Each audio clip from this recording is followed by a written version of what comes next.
Assalamualaikum warahmatullahi wabarakatuh. Di sini kami kelompok 3 pada mata kuliah sistem ekonomi akan mempresentasikan tentang sistem ekonomi pada negara-negara yang dipilih. Negara yang kelompok 3 pilih yaitu negara Spanyol dan Kanada. Anggota kelompok 3 yaitu ada saya, Muhammad Rasya Suryadi Putra.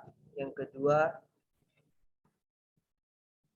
ada Muhammad Zaiban Alif Dinastian, yang ketiga ada Rafika Cindy Margareta Sasti, yang keempat ada Rahmat Daniati, dan yang terakhir ada Rahmat Riku Sumaning Tias.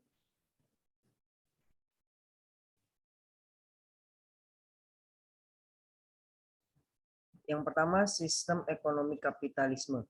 Sistem ekonomi kapitalisme sebagai sebuah sistem yang mulai berlaku di Eropa pada abad ke-16 hingga abad ke-19, yaitu pada masa perkembangan perbankan komersial Eropa, di mana sekelompok individu maupun kelompok dapat bertindak sebagai suatu badan tertentu yang dapat memiliki maupun melakukan proses perubahan dari barang modal ke barang jadi. Next.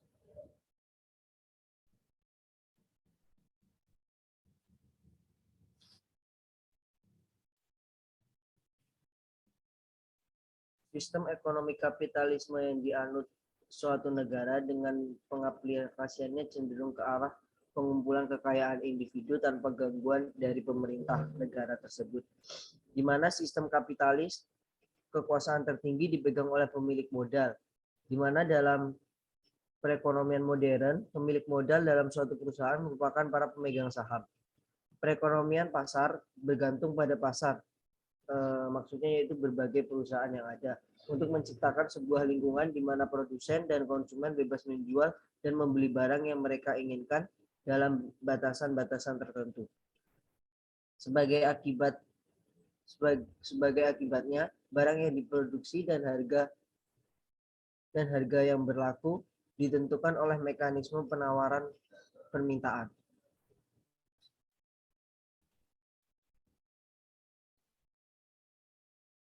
Untuk mendapatkan modal kapitalis harus menyiapkan dua hal, yaitu yang pertama bahan baku dan yang kedua mesin operasional atau mesin produksi baru agar buruh sebagai operator mesin dan juga untuk mendapatkan nilai lebih dari bahan baku tersebut. Selanjutnya akan dijelaskan oleh Zaibran. Ya, yang selanjutnya ada sistem ekonomi kapitalisme di negara Spanyol. Next.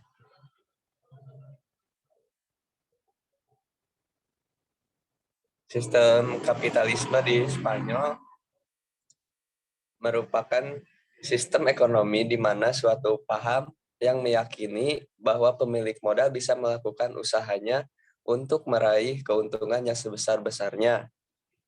Demi prinsip tersebut, maka pemerintah tidak dapat melakukan intervensi pasar guna keuntungan bersama. Tapi intervensi pemerintah dilakukan secara besar-besaran untuk kepentingan-kepentingan pribadi. Next.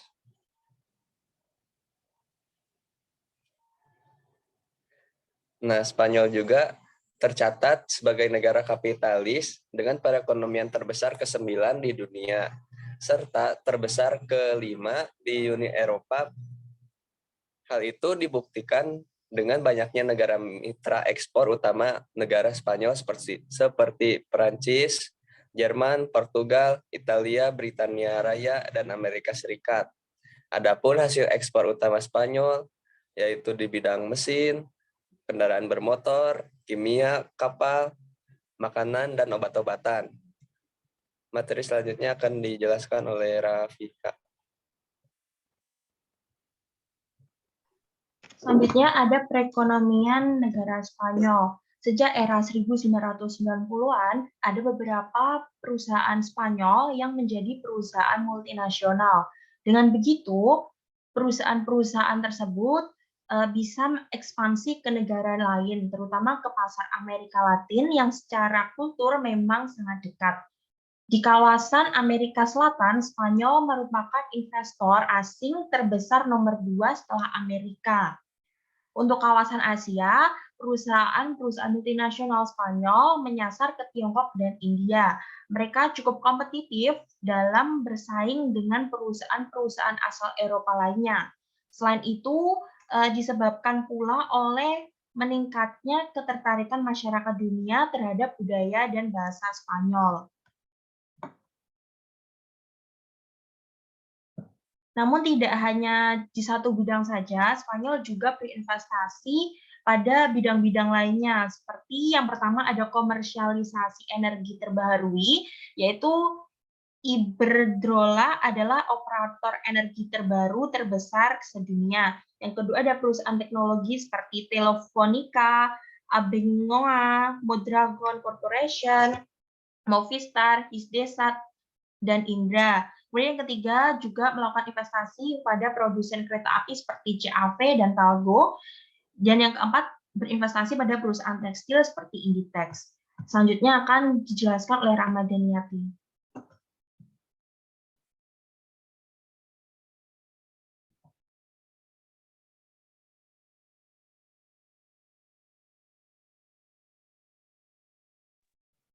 Selanjutnya yaitu resesi ekonomi di Spanyol. Di tahun 2008 sampai 2010, ekonomi Spanyol mengalami resesi yang cukup hebat di Eropa dan dunia yang menyebabkan angka pengangguran meningkat sampai 20%. Menurut laporan OECD, hal tersebut dikarenakan inflasi tinggi, ekonomi bawah tanah besar, dan sistem pendidikan yang buruk.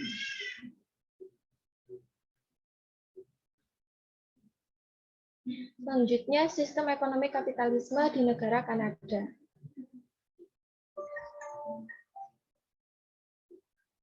Ekonomi Kanada sekarang ini mendekati Amerika Serikat dengan sistem ekonomi berorientasi pada pasar atau kapitalis, pola produksi, dan standar hidup yang tinggi. Di abad terakhir, pertumbuhan luar biasa dalam produksi, pertambangan, dan sektor pelayanan telah mengubah negara ini dari ekonomi pedesaan menjadi industri perkotaan.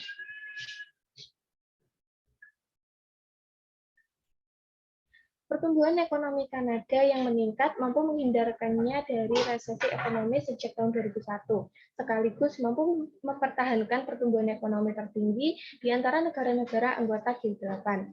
Selain itu, Kanada merupakan negara dengan perekonomian terbesar ke-9 di dunia dengan mengandalkan sektor industri yang menghasilkan 3/4 dari total pendapatan Kanada.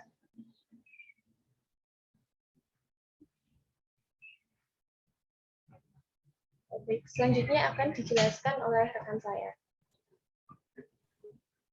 Baik, yang selanjutnya ada permasalahan ekonomi Kanada. Ada beberapa hal yang mendapat perhatian khusus dari pemerintah Kanada. Yang pertama, yaitu adanya perbedaan politik atas konstitusi Quebec dan wilayah Kanada lainnya, telah meningkatkan kemungkinan perpisahan di federasi. Akan tetapi, pasca penguatan ekonomi Kanada, terutama di Quebec, akhirnya ketakutan akan perpecahan telah sirna. Hal lainnya yang dikhawatirkan pemerintah Kanada adalah yang kedua, berpindahnya tenaga kerja profesional ke selatan, yakni Amerika Serikat. Hal ini dikenal dengan istilah pengeluaran otak, di mana para profesional Kanada dipikat dengan gaji tinggi, pajak rendah, dan kesempatan teknologi tinggi. Sebaliknya, pemasukan otak juga terjadi dengan masuknya imigran terdidik, terutama dari negara berkembang ke Kanada. Kanada merupakan negara dengan perekonomian terbesar ke-9 di dunia. Mereka merupakan salah satu negara terkaya di dunia dan menjadi bagian dari OECD dan G8. Senada dengan negara-negara maju lainnya, ekonomi Kanada mengandalkan sektor industri, yang mana sektor tersebut mampu menghasilkan 3/4 dari total pendapatan Kanada. Di tahun 2009, 58% ekspor Kanada berasal dari sektor pertanian, energi, perhutanan, dan ekspor perlombongan. Kemudian mesin, peralatan, produk otomotif, dan pembuatan menyumbang 38% ekspor Kanada. Masih di tahun yang sama, sektor ekspor menyumbang sekitar 30% dari GDP Kanada. Adapun partner dagang utama Kanada adalah Amerika Serikat dengan total 73% dari ekspor dan 63% dari impor. Total ekspor dan impor Kanada berada di peringkat 8 dunia di tahun 2006. Sekian presentasi dari kelompok kita. Mohon maaf apabila ada kesalahan. Wassalamualaikum warahmatullahi wabarakatuh.